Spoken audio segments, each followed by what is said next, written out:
ready to go? Okay. Thank you, everybody, for attending this innovation panel. I guess I got to start off with a few things. One, you all made it past hangover and actually came here. I was very concerned about an 8 o'clock session. I just used an innovative technology just now. I actually put my phone on airplane mode because I didn't want my ringer to pop up while I was on the phone, while I was doing this presentation. But my name is Tony Brown. I am work for TM3. I'm the director of the Value-Added Reseller Division. And I am also innovative, I think. I just recently became the president of the AFCEA Space Coast chapter to support all of the tenants at Patrick Space Force Base. Members of my team are here, and I just really appreciate all of you all coming. We have a really, really interesting panel, and I want to kind of start off really quick by saying that our AFCEA Small Business Committee Innovation Panel was almost sunsetted a year ago, and a few individuals really fought for keeping it alive. And this year we ended up having 4 virtual sessions that went really well, that had between 30 and 50 attendees, all on innovation topics for small business. And a dream of ours, or the early committee before it got sunsetted, was to have a live event at TechNet Augusta. So if you fast forward, it's kind of like have innovative thoughts, keep it moving, and guess what? Things will happen.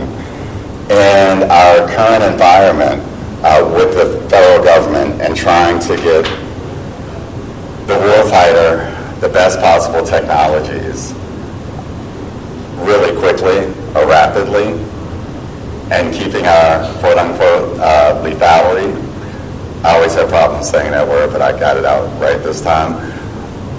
We've come up with a lot of different innovative paths in order to go to market. So the panelists here all have experience in that background. So I've introduced myself, and I'll go ladies first. So we have Megan Metzger. No, I said that right? Yeah, Metzger, okay.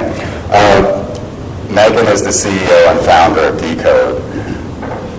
When Megan came on the panel, I realized something. I've heard of this place called Decode. I'm actually a mentor for Decode. So I was like, oh wow, finally I get to meet the CEO and founder. We have Steve Wallace. He's the Chief Technology Officer, which I think that means CTO, and Director of Emerging Technology Directorate for DISA, which, if you all don't know what this is, it's the Defense Information Systems Agency. We have David Angeletti, Vice President, Technology, Scouting, and Enablement for Althea. Did I say that right? Alethea. Sorry about that. The Greeks in the room with me. I didn't finish reading all my Greek novels. At Althea Labs. And I always have problems pronouncing your name, so I'm going to give it a shot. Savaji. Last name, Sengupta.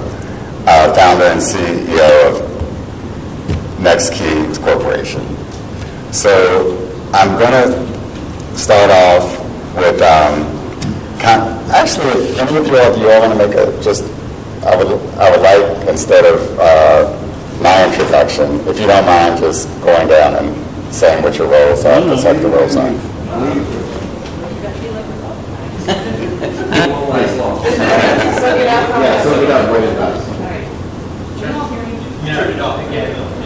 Testing. I can do hard things. Good morning. We're here to talk about technology. I figured it out. Good morning, everyone. As you said, founder and CEO of Decode. We were started really to address this moment in time with technology and how do we help get better emerging technologies into the missions that need it the most so our country can stay competitive. So we have 2 sides of the business. One, we actually run acceleration programs for high-growth tech companies where we help them understand everything they need to know about this market, so they'll actually come in, stay, not be one-hit wonders. And we've accelerated close to 300 tech companies at this point, which has been just fantastic to watch, so lots to share there. And then on the flip side of that, we help every rank and function of the government change the way that we operate so we can actually bring in the tech and scale it and make an impact in the missions. On the side, have Decode Capital. I am a founding partner there where we invest in late Series A to Series C tech companies that we know could transform national security. Over. All right, morning. I'm Steve Wallace. So as mentioned, I'm the CTO as well as the director of our emerging technology team at DISA. So those two roles specifically, emerging tech is where we're working with companies like those that Decode brings to the table, as well as others, to see where they fit with respect to the challenges, both at DISA but within the entire department. So we're always looking at sort of what's coming next, but also, like I said, how does it actually fit in and play? The most exquisite technology isn't always the right answer. I think a lot of times we chase the most exquisite. The reality is we need the just right. So that's under the EM flag. We also do a lot with departmental standards, that sort of thing. And then under the CTO hat, I get to work across the agency to drive change, to drive tech integration, to drive the technical strategy for the agency and figure out where in the heck we're going over the next 5+ years. Thanks. Thanks. My name is Shivaji Sengupta, and I really think this is such a well-balanced panel because besides what Megan and Stephen said. So Next Key Corporation, our focus is operationalizing bite-sized emerging technology in existing projects, because we really believe that emerging tech is like a giant whale, right? Swallowing it all in one go is a huge risk for every agency out there. So what we focus on is implementing emerging tech in small, bite-sized chunks within existing programs, whether that's recompete or new programs or whatever. And we do that all over the world. We have offices in Africa and Asia for the US government in delivering those solutions across various agencies. Over. So good morning, I'm Dave Angeletti. I'm really confused. Tony told me I was supposed to come here for the Men of FCA calendar shoot, so thanks for being awake this morning. Technology scouting, you like that? I love that one.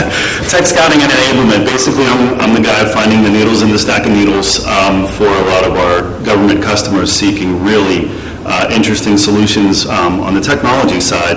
And Alethea Labs sprang out of another organization many of you may have heard of, the Advanced Technology Academic Research Center, or ATARC, run by Tom Suter.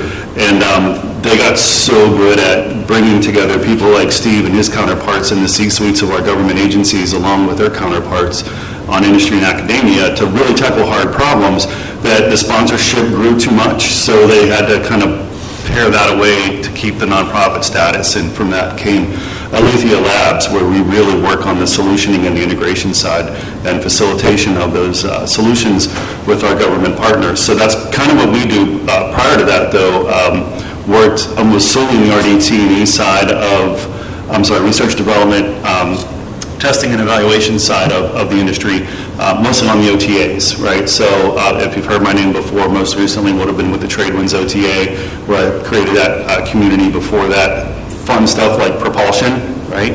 Got to make the missiles and other things go. So it's really fun to see all those different little silos. I'm probably never going to speak again, because when Steve starts, you don't want to stop him. If you've heard him before, he gets really into it. That's a thumbs up to you, Steve. I've had the privilege. So I appreciate that. And we got to finish by 8:45. That's when the calendar shoot actually.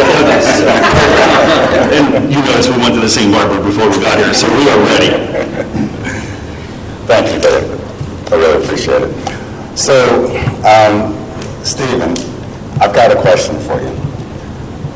That's what I'm here for. And I'm going to go like Denzel in Training Day. Emerging technology and innovation. What does that mean? Okay. So sort of as I mentioned at the open, I mean, emerging technology is a lot of the things that are on the up and coming, right? So not to get into specifics about what particular technologies, but we view emerging technologies as what can we do better, against our challenges and our problem sets and that sort of thing. But what technologies are actually happening out in the real world that we can bring to bear within the department. Well, I guess I will mention a few, right? So, like we were talking just before this, you can't have a conversation without AI, right? We made it 11 minutes. So, yeah, it is my fault. It is my fault. I've also on other panels challenged people not to use the term zero or trust. We often fail at that as well. But really, it's for us, emerging technology is what is up and coming in the rest of the world. Our relationships with the VCs and that sort of thing help us to identify that. The industry partners always help us to identify sort of what's coming. So it was such a broad question. I'm struggling with the kind of where to go with it. But like I mentioned, it's not always about finding the most emergent or most beautiful or exquisite technology. It's how do we appropriately apply the technology. It is, I'll use an analogy that's not necessarily technically related, right? But I think where the department often struggles is and probably we as techies in general struggle, is we try to put the, $2-3 million missile through the, $100 balloon, if you will, right? We try to apply the most expensive, most beautiful thing against something that doesn't necessarily need such a heavy solution. So it's finding that right match.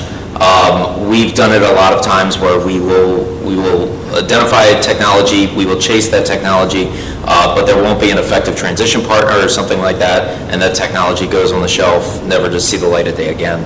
And that's wasteful of time, it's wasteful of funding, that sort of thing, and not useful to anybody at the end of the day. You gain the reputation of being the folks that are just playing with the toys versus the folks that are actually delivering capabilities. So I guess I didn't answer your question so much about what is emerging tech. It's more for us about delivering effectiveness and delivering capability at the end of the day, and making people's lives easier and more effective no matter how we do it. It doesn't necessarily have to be about tech, it can also be about process and just doing things better. Can I walk through that giant open door he just made? Okay, I want to say one other thing. Go. So you mentioned one thing that was very interesting to me. So if a firm tries to introduce an emergency technology to an agency, and the agency goes, hey, we kind of like it, or they go to phase 2, some scenarios like that, but they can't get to 3 with a scenario, go to another agency sometimes. You don't have to stick with one agency, another. This might not have a need for your platform, but you can always go somewhere else. So keep that in mind also. Yes, David? To Steve's point, I guess, you hear the word innovation, and automatically your mind is going to those couple of things he said for us not to mention. But I have a great, I think, really applicable story from when I was running the propulsion OTA. So the Air Force had a problem. They needed a really cheap way to send one-way packages, if you know what I mean. And so they were looking for a 2,000-pound thrust turbo unit. And the whole package was shaped by their OEM, who thought they had this whole thing in the bag, blah, blah, blah. And they plopped down their $250,000 per unit turbo piece. In walks this 3-man garage band out of the after car market with their $25,000 solution. That's a no-risk situation for anyone in the government. I mean, that's a credit card purchase, right? So they're in production now, and the OEM is still scratching his head wondering what the hell just happened to their wired job. So it happens. Yeah, it's not 1 in a million, but it's not 1 in 1,000. But it does show you that right place, right time, right solution is really what's needed. You just have to know where that door is and when to knock on it. That's the tricky part. That's the part nobody teaches you in school, and hopefully we can shed some light on the panel today. I love that story, by the way. It is good. Every time you tell me, it just really gets me going. Megan, you're going to get that same question because I've been on the calls with Decode.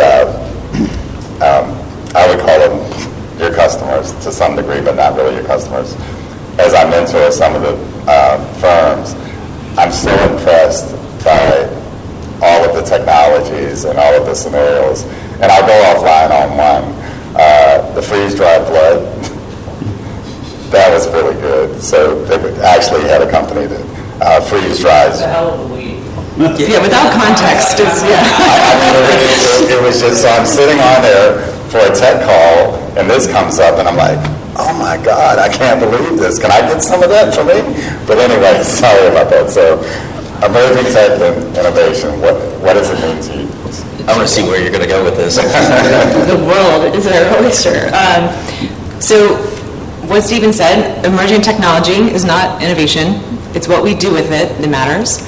And when I talk about innovation across the government, for me, it means something that creates value that wasn't there before. So there's lots of great ideas, there's lots of technologies, but if it doesn't change something for the better, maybe you can do something you couldn't do before, maybe you can accomplish different things, better time to time, better value, it has to create new value that didn't exist. Otherwise, it's a good idea. And you see that a lot with technologies. So we do prototype a lot of capabilities. The department is very good at prototyping. We don't have a prototyping problem. But understanding its value and where it can scale and where it can have that tremendous impact on the mission is, how we think about when we're even evaluating technologies. Does it create new value that wasn't there before for the department? Okay, thank you. Sivaji, when we're on calls, you usually come up with something that just really kind of hits home. And a lot of times when I'm on a call with Sivaji, I'm like, hey, could you stay on for a little while everybody drops off? Because I think some of your ideas bring a very unique perspective. So Well, you need a troublemaker in every call, right? Keep it interesting. Otherwise, the same drone of AI and ZTA will keep everyone fall asleep. At least most of people in this room. So, innovation and technology, right, in the government, especially on either side of the government, I look at it from three perspectives. Is it new to the government? Are they clear disruptors? And are they just too futuristic? And you have three paths for the three scenarios. Futuristic, take down Megan's number and call her. Absolutely, that's what she does. And really the approach is all about, as I mentioned earlier in my pitch, is all about how do you engage and make a clear disruption in an existing program and deliver the delta more efficiency from a cost perspective, productivity perspective on a current program, because then that program can elevate to the next level of innovation. So that's just my 2 cents. I don't want to hold up this discussion. Okay, all right, thank you. Can I do the thing that you don't want me to do? I'm going to jump in. Because I think there's also revolutionary technology and evolutionary technology, and some of the most, like the biggest opportunity that we have is very boring, right? Some of the best places for us to innovate are in the very mundane tasks. It's helping an airman not have to walk 5 miles across an airfield to like manually fill in a maintenance log and keep our aircraft up and going and keep more of our assets in the skies or on land where we need them. So we have hypersonics innovation, and then we've got, let's move to the cloud. And a funny story though, real quick, because I was on a panel once about emerging tech, and we went down the line and they said, what is the most impactful emerging technology right now? And it was like cloud. This was several years ago. And we got to the end, I was like, none of that was emerging in the commercial world. That's just tech. So it does matter. Your comment about like what is transformative for the government and for the DoD might not necessarily be what is emerging in the commercial space, but some of that, the boring stuff, is where we truly need the most innovation.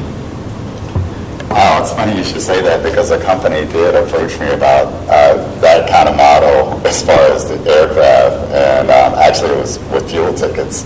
So it seemed kind of mundane when they brought it to me, but it's a very real issue. So thank you for that.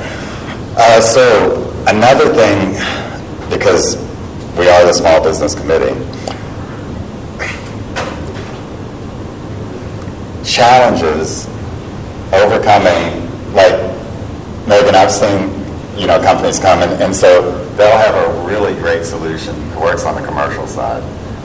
Some of them will be Fortune companies that they've been dealing with. Some of them will be small companies that have a very interesting solution. How does one suggest that go-to-market type of scenario and finding the right agency to start to walk down that path? I'll start with you because of Decode and what they do, but I'm interested to hear that for the small businesses here. Sure. The biggest mistake is trying to sell to the entire federal government. Okay? The federal government is Fortune 1. You would not necessarily go, my strategy is to sell to all the Fortune 5,000. That's not a plan. Take the time to understand the use case and the problem set that the technology can actually solve, so you can start pinpointing the programs that actually have that mission. So easier said than done, but the great news about this market is there's so much data and information available on what the government's buying, what problems they're working on, what their mission really is. But you have to translate it into what problem you solve, because if you just walk in and say, my shiny tech does really cool things, no one cares, right? How's it going to impact the mission that they have?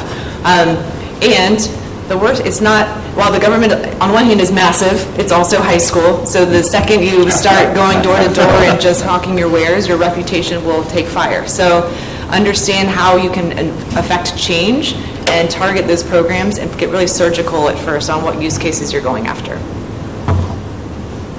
So if I can jump in on that one, so absolutely spot on. I would say that the place coming from the other side, being on the receiving end, right? There's a lot of really interesting stuff out there. There's a lot of really good ideas out there. Unfortunately, there are only a specific number of hours in the week that we can listen to those good ideas. So it's often the struggle to find that balance and to communicate outwardly what our challenges are, what are the places that we're interested in.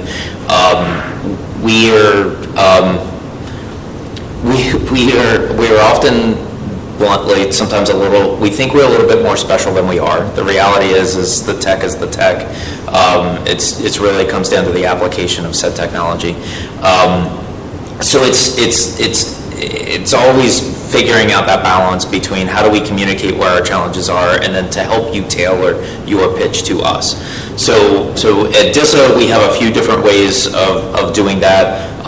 We have our tech watch list that we publish each year.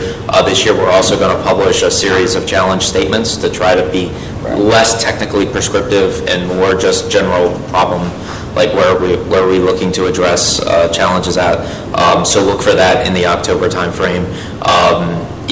These sorts of arenas are always useful. But again, I agree with what Megan said. When you do come to the table, try to understand where potentially the issues are. We have a bad habit of breaking things, frankly, at scale. So there are some of those niche solutions where we don't necessarily have to worry about scale. At DISA, though, typically we're worried about how do we scale this across the entire department, and then how does it interoperate and play is one of the other important factors for us as well.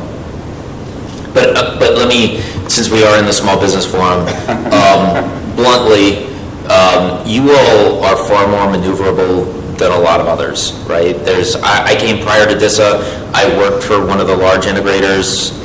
They don't exist anymore, CSC, but I worked for one of the large integrators. We had nearly as much bureaucracy as the federal government, but you all as the small companies can be way more maneuverable and way more adaptable. You are way more hungry in many cases than some of the others. It's important that you partner with the largest, but at the same time, you can be way more maneuverable than a lot of others. I want to ask you one question to what you just said, too. So if someone does come to DISA with a scenario, do you all have a platform where because you're purple, right? That allows other agencies or other to, okay. Yeah, so we have our technical exchange forums. We work to try to, a lot of companies come in and they will brief the tech exchange forum, and then the next step is then we figure out how to potentially integrate them in if there's something going on there. That does include folks from the DoD CIO's office. The services are invited. All the other agencies are often invited. It just sort of depends on who shows. Okay. We typically do those 3 times a week. So they happen fairly frequently. Okay. But it is. I had somebody last week. I was on a corporate trip with a lot of the other DoD CIOs, and I think it was somebody at NYU pointed out that, like, in no other industry do you actually see this much activity in terms of this many startups and that sort of thing. If you look across automotive, maybe a little bit more now aerospace, but specifically the cyber and the IT realm, there is a whole lot going on in terms of these companies, thousands upon thousands of companies. So we're trying to figure out the most expeditious way to welcome everybody in and every good idea in, but also, find that balance in terms of time. Okay, so thank you for that. And Megan, that's what I really was impressed with Decode, because on a lot of their calls where they do these pitches, there are multiple different agencies and commands that attend that call. So it becomes this very open, collaborative conversation. There'll be SOCOM will be on there, AFRL, and all these different agencies, and also like their platforms like SoftWorks gives Tech Tuesdays or something like, and so you can present a solution. If you're accepted, then multiple different commands and agencies, even civilians will be on that call. So you got to look for platforms like that, I think, as a small business. Dave, you have and to your point about it being high school, we talk, right? Like the other CTOs, we or other folks at other agencies, we talk and we compare notes and, hey, who's hot, who's not, that kind of thing. So it is in that respect very much like high school.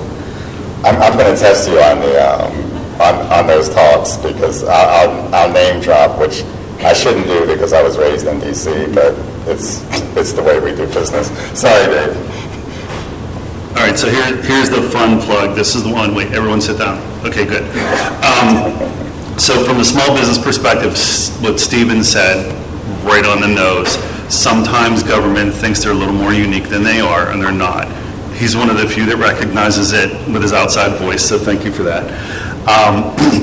But also, and Megan expressed this as well, make sure you understand the organization you're approaching with your solution. But I'll go one step further than just understanding that.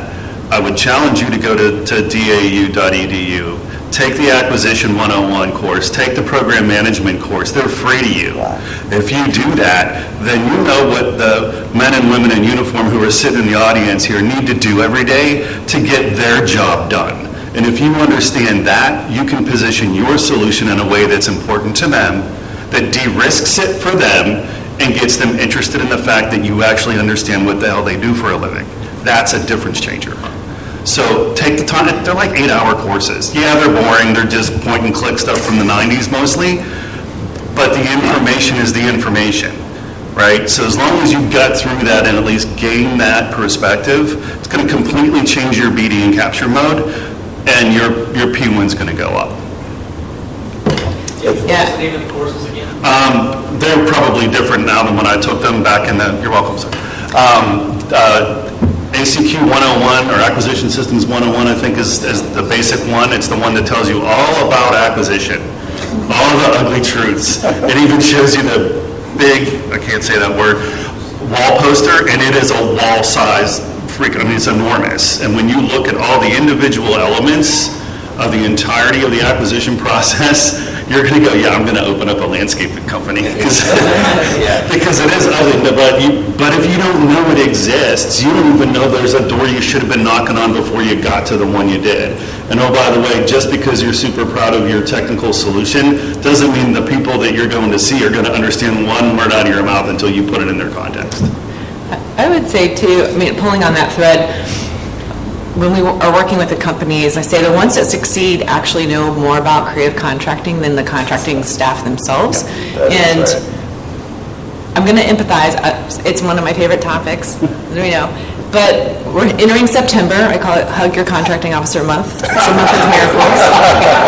And if you have a stack of contracting actions this high to get done, because everything's always a day late and a dollar short, and you're an emerging tech company, and the government says, how do I get to you? And you want them to figure it out, you're not going to make that stack.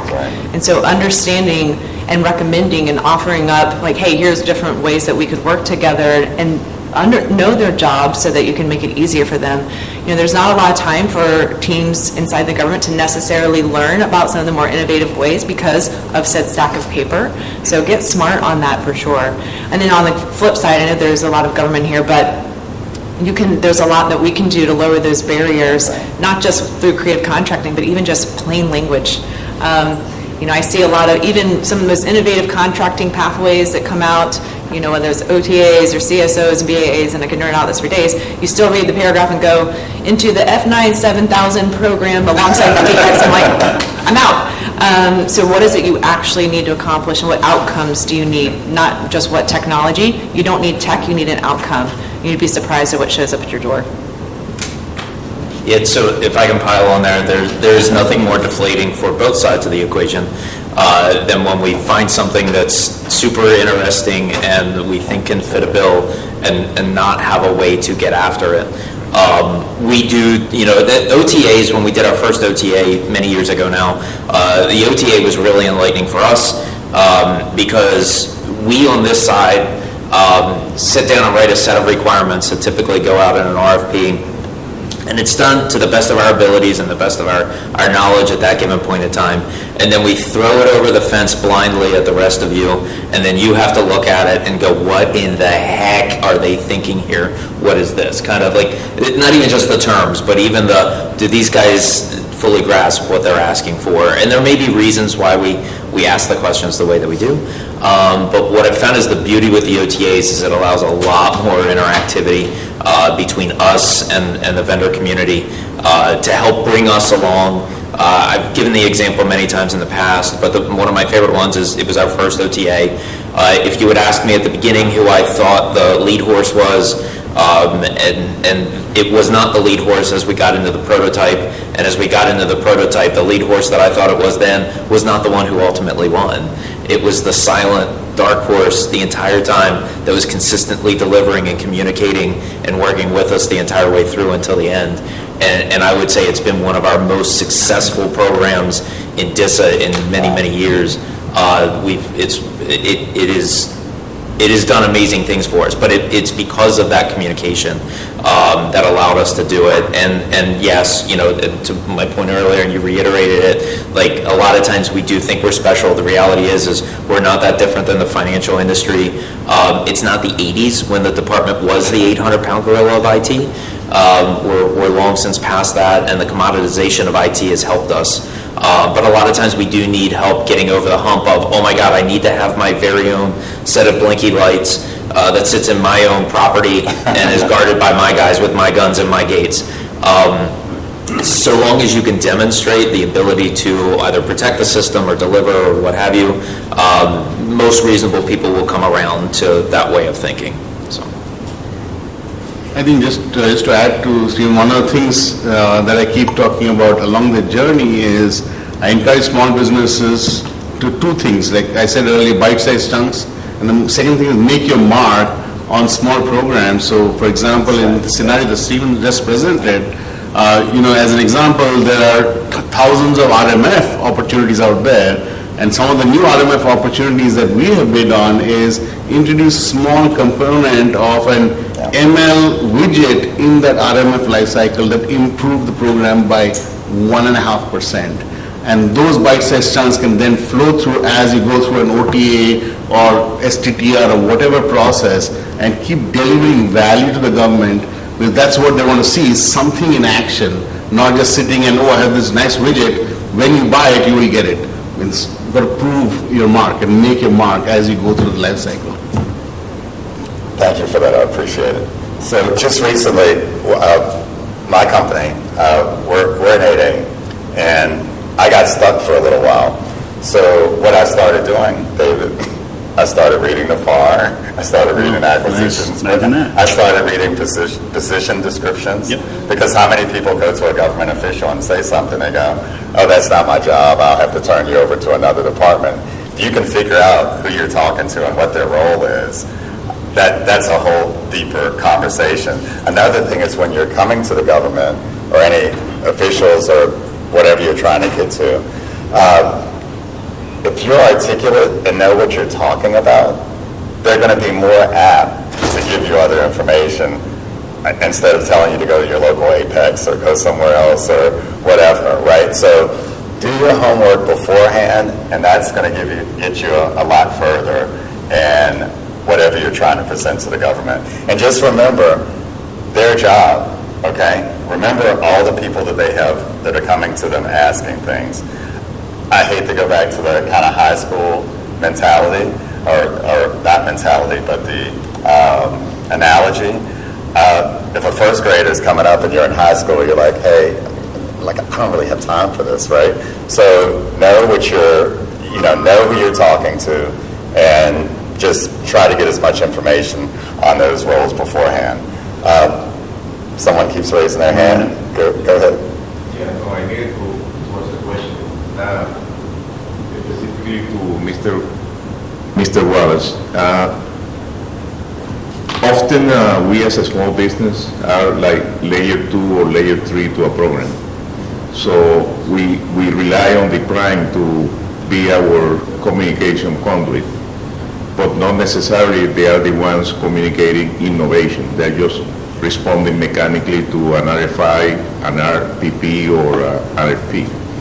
So what vehicles or resources we as a small business have to communicate with, say, DISA or Space Force to essentially kind of say, well, what's coming?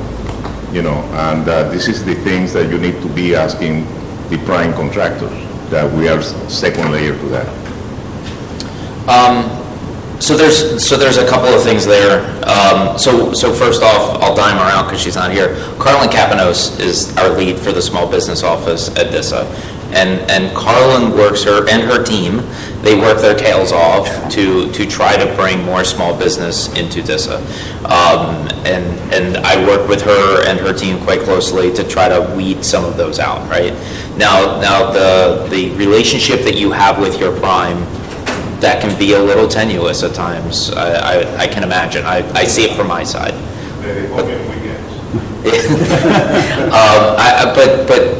I think it is important to be able to foster your relationship with them.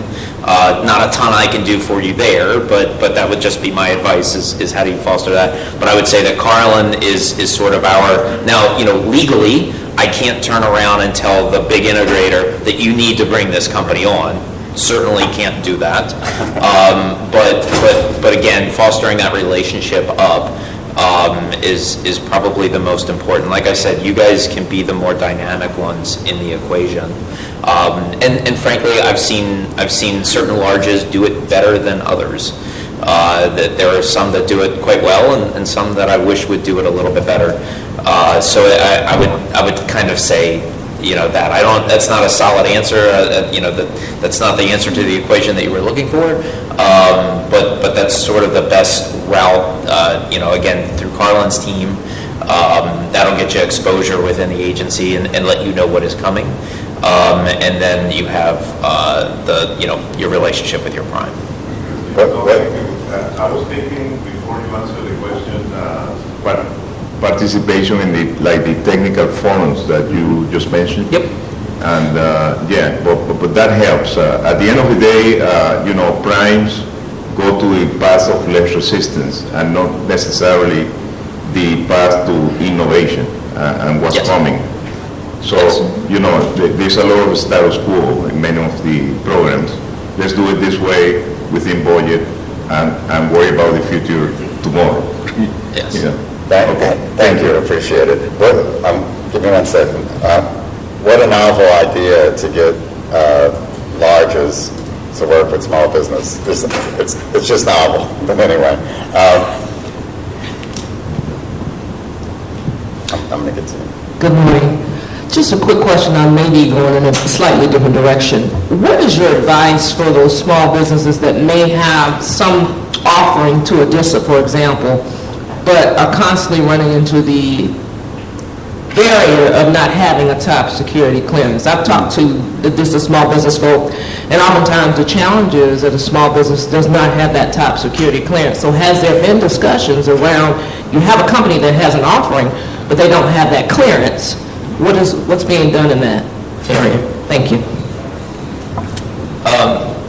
So I can name a few where those cases are, where there's been a number of companies that have never even done business with the government writ large that we've brought in and we've been able to work through. It goes back to that relationship, with the prime or somebody else who can help with some of that, or a mid-size or what have you.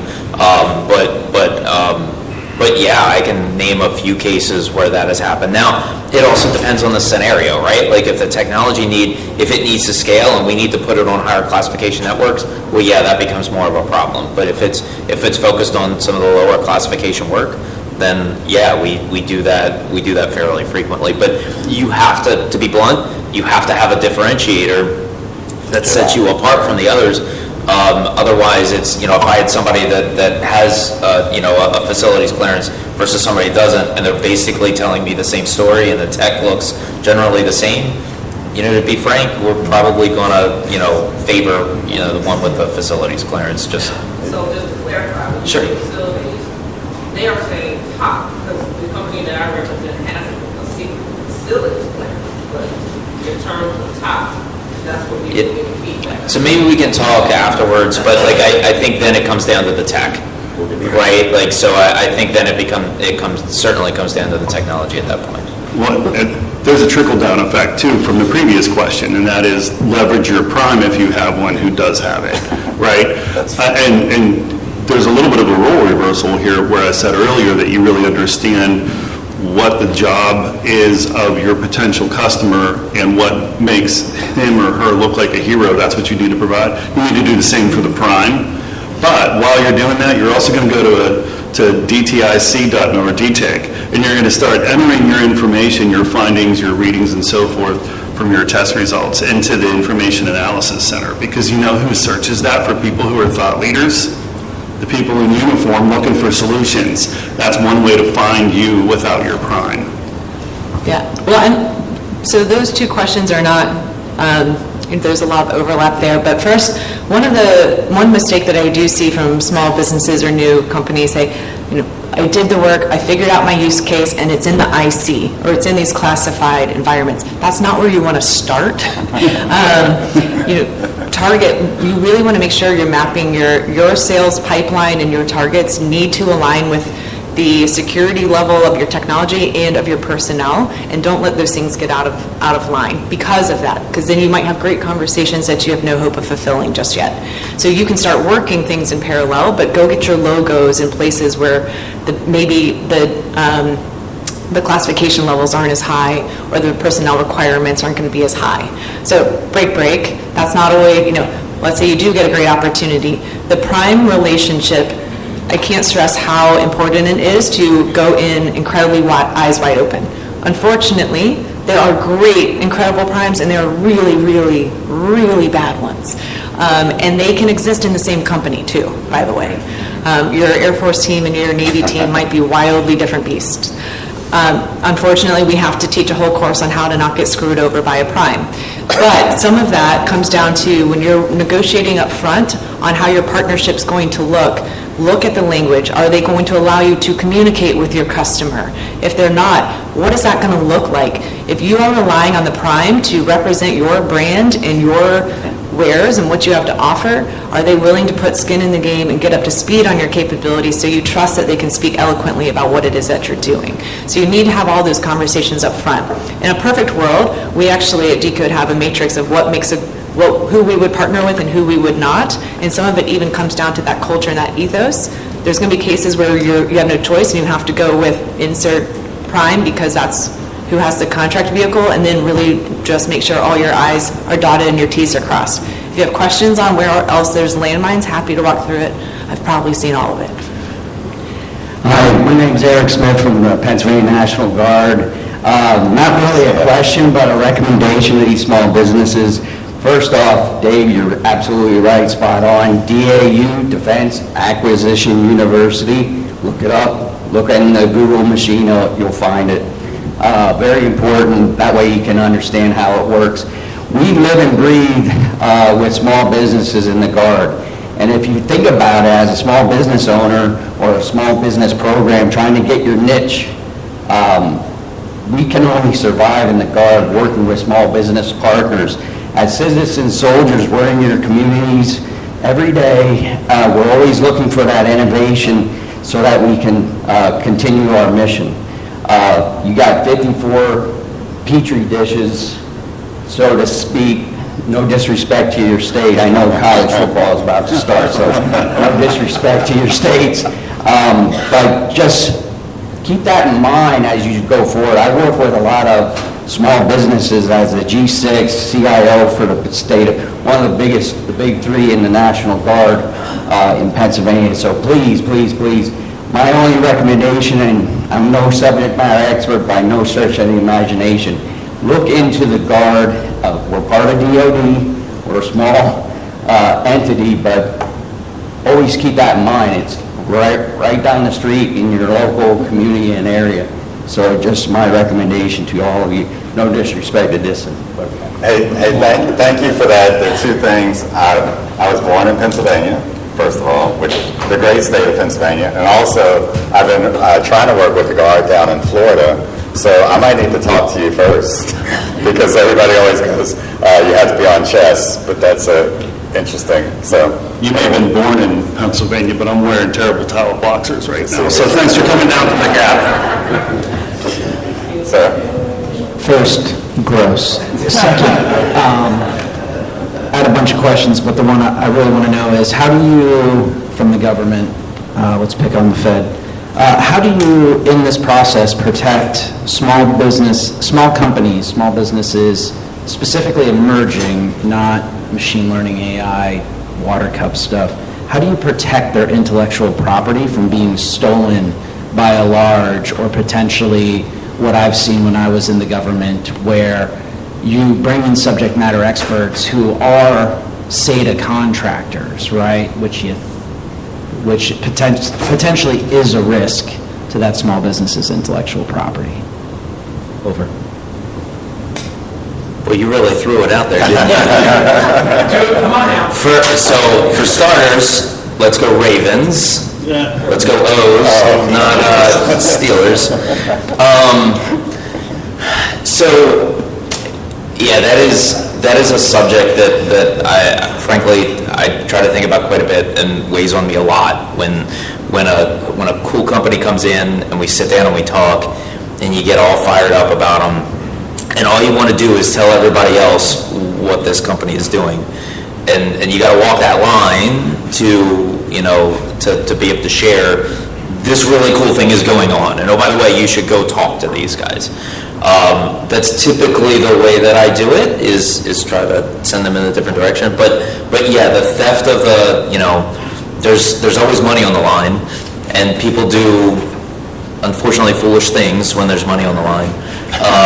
So it's, from my side, it is uber important that we are mindful of the intellectual property, the thought of that respective organization, but then also at the same time be able to share what's going on and the fact that they're doing great things. Like, if we don't do that, I think it harms a company just as much than if we than if we were able to share. So I don't know that I have any, like, specifics other than just to, sort of agree that, it is something that we on the federal side need to be mindful of, respect the relationship, and try to support you all without necessarily crushing you in the long run. Yeah, I love this topic. It's hard, it's complicated. We did some work with Defense Health Agency several years ago, who proactively wanted to pull in commercial and emerging non-traditional companies into one of their large procurements.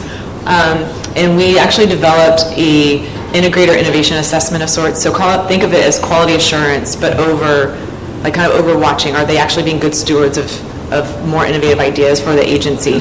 And 90% of it actually looked at the prime sub relationships and how the primes are engaging and pulling in the subcontractors. And I mention it because this is the hidden barrier of innovation across the DoD that doesn't get surfaced a lot. The number of things that go sideways in the shadows, because of that, the government probably doesn't even realize what's happening. So if you are in the government, I do encourage you to really actively talk to your primes, especially if they're bringing in innovative companies. Make sure that you understand where those lines are. Ask questions about how that relationship works, because I'll give you an example. I just got a call last week from a venture firm who invested in a company who was a sub under, I won't say, and they issued a stop work order for convenience because they decided that they could bring in a different sub, charge the government the same amount, but their margins would be higher. And then what happened is the company that replaced it did absolute crap. And so now the government's not getting what they want, they're not getting what they paid for, but the government had absolutely no control over the scenario because it was all in their teaming agreements and their subcontractor agreements. It was in their authority to do that. So those are the types of things. If you're a small business, when you're negotiating your subcontracts and your teaming agreements, look at that proactively as well. Can you have conversations with the government? What are your protections for your IP? How do you negotiate, or what are the termination clauses that they have? And if they pull that thread, what do you do, right? Because you can't ask for an equitable adjustment from the government. That's not their problem, right? So those are the types of things that as a company go in eyes wide open. Again, there's some amazing, beautiful relationships out there between primes and subs, and government. Take an extra look, because that's where some of the blockers come and you don't even realize it. So just to add to the earlier point, and Stephen, by the way, go Lions. Rebuilding since 1954, the control. Keep the faith. But just to add to that, patents is a very important aspect of this. As a company, for example, we have 17 patents in cybersecurity, and while everything is not patentable, it's always a derivative of that, and as a small business going through the patent life cycle, which is painful as it is, provides you that level of, maybe not protection, but the kind of appearance of protection that you can project out to primes and other interested parties. So I would recommend look at that life cycle. It's painful, it's long, but absolutely it's very important. And before you go, Marina, Megan said probably the most important thing you'll hear in this room, especially as you get, like your first contractor, subcontractor, so excited about the win, you forget to actually read it, right? Read every stinking word, memorize it. Nothing will save your skin more than doing that first. That's where you want to actually spend some money. I know small businesses, been at several. You're like, I don't need a lawyer for this one. I'm gonna play lawyer. The flow down clauses, you're gonna spend 20 years reading them. But spend the money on especially your first several, because other things that will happen is the primes will flow down all the clauses. They don't need to. So next thing you know, you have to go get certified cost accounting. Like, it's going to get out of control for you for cost. That's true. So make sure that they're not sending you unnecessary things for you to be compliant with. Spend a little bit of money on that one. I just want to pass some information. I recently retired as a Fed from State Department and was a program manager. Your people you're talking to, offering solutions, the 14s and the 15s are not technical at all. All they know is they want this widget. The contracting offices are not technical at all. All they know is, as David said, DAU, FAR, and all that other stuff. You have to understand what my procurement process was and who I have to contact. Because you may have the world's greatest solution, but if I can't get you through a contract vehicle, I can't get the solution. And then you have to be ready, especially for IT. I'm not too aware of how DoD does it, but when 7 years ago I got a SaaS solution into my program, I spent 3 days with the A&A people. It was Okta, not my name. I was a program manager for Okta. I spent 3 days at the A&A when they were going through every control, and my only answer was, this is a SaaS product, not applicable.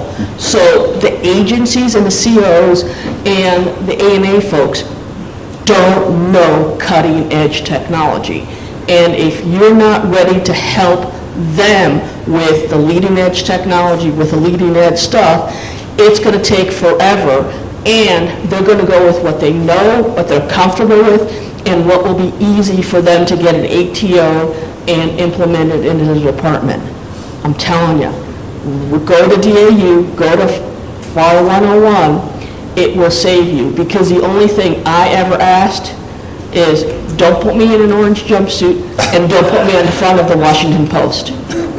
As a Fed, that was my baseline. Information for all of you. Mine is no Suburbans or Crown Vics in front of my house. One other thing I want to say before people have to leave and go to other sessions. If you found this session informative, we would love to do these at other AFCEA events. So please reach out to AFCEA and say, hey, that innovation panel was pretty good. We'd like to see more of that, because this is like the comments that you just made, the comments that the National Guard, Pennsylvania, and the questions have been so informative. And I'm sitting here laughing the whole time when David and Megan say things or whatever, because I've been going through all of these things that they've mentioned. And we feel pretty tenured at it. But it's going to really help businesses that are up and coming and have ideas. Last thing. You're federal monopolizing on the time. I'm sorry. When will the federal government fix the contracting process to stop relying on existing contract solutions for new requirements? Over. How is Tuesday? Does Tuesday work for you? February the 3rd. Yeah, that is beyond a loaded question right there. But to the, I missed where she went to, but to the lady that was, just speaking earlier, that is oftentimes on our side of the equation. I 100% agree with her that a lot of times it is the people asking the question don't always understand what they're asking, meaning my side. So we don't always ask the best questions and put those forward. That's where that collaboration really becomes important. And it is also often weighing on them that they don't want to end up, the extreme is the orange jumpsuit, but at the other side is they often go the route of being conservative over leaning forward because they are worried about those sorts of things. So I know that didn't answer your question, and I would not answer your question in a public forum, but it continues to be a challenge. So we sound like beating a dead horse. This is why it's so important. Don't just understand FAR 101, understand some of the other creative vehicles as well. Right. We, unpopular or not, we have everything we need to be innovative in procurement. The DoD has all the authorities, it has everything it needs. It just is really hard to find folks that have understood it or are willing to try it. And when you're looking at this, the risk aversion around contracting is just moving the risk to the people with the most to lose, the people that need the tech. Right. So understand it. Also, one thing that has worked extremely well for companies that we've worked with is there are amazing folks in contracting that actually do really innovative things. There's amazing people that know the process and are creative. I can see one. Raise your hand here. Sorry. And a lot of times it just needs a government person to call a government person and say, they're there, this is going to be okay, yes, you can do it, and here's what I did, and here's how it worked out. So talk to people that have had great experiences with contracting and see if you can even get government-to-government conversations going, because it makes a world of difference if they know that they're not the only one and they're going to be less risk-averse. But don't stop trying. That's my advice. I would challenge that it's actually kind of occurring right now, but it's occurring at government pace. So the first step I would take now, yes, now that I know what I know, I would go to the National Contract Management Association website, find out who's speaking in their innovation panels, and contact them. Those are the leaders, the people who are leaning forward into the danger risk zone, but understand, because they've got bloody knuckles or whatever, and bandages and so forth. They know what hurdles are there. But you're already doing the first thing that you need to do to even be aware of this stuff. You're in this room at 8 o'clock in the morning, right? So that's step one. You're becoming aware. Now follow up on it and see what else is underneath the surface. When you look at the CSOs and the OTAs, as Megan mentioned, those are things that, OTAs have been around since 1958. People think they just came out of the blue in the last 10 years. It's not true. However, they're being adopted more readily. The thing with those is the command has to have the authority to have them in the first place, so they don't all have them, right? So you have to go find one. I would say look for an OTA-run consortium that maps with your tech silo, and just become a member to learn from it, even if you're not interested in the agencies that they're working with most. They're such a great proving ground for gathering information and knowledge.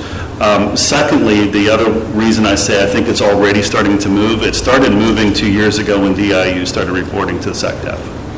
And that whole mechanism got set up to be that innovation kind of locker for the Department of Defense, because now they're all being shoved into the same room.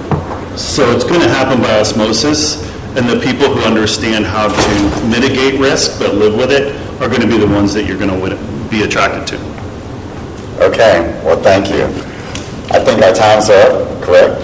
I want to thank all of our distinguished panelists for